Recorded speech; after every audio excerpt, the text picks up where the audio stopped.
আসসালামু আলাইকুম। Healthy morning এ সবাইকে ওয়েলকাম জানাচ্ছি।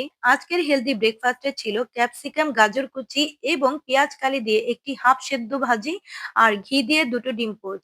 চলুন দেখে নেওয়া যাক দুপুরে খাবারের আয়োজনে আজকে কি ছিল। আজকে ছিল দুপুরে খাবারের আয়োজনে শসা দিয়ে এই টক দইয়ের রায়তাটি।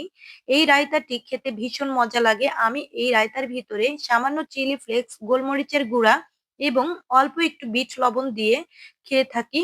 আর এই তো ছিল দেশি মুরগি ভুনা। দারুণ স্বাদের এই দেশি মুরগি ভুনা রেসিপিটি কিন্তু আমার পেজে পেয়ে যাবেন এবং YouTube channel cooking time with রূপন্তীতে পেয়ে যাবেন। এছাড়াও রয়েছিল বাঁধাকপি এবং গাজর, পেঁয়াজ কালি দিয়ে একটি সবজি। দারুণ টেস্টি ছিল এই সবজিগুলো।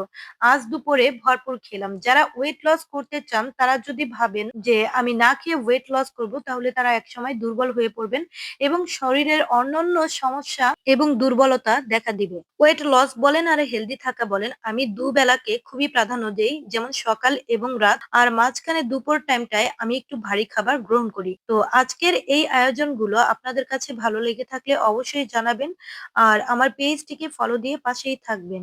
আজ এই পর্যন্তই। দেখা হবে নেক্সট কোনো আয়োজন নিয়ে। সে পর্যন্ত সবাই ভালো থাকবেন। আল্লাহ হাফেজ।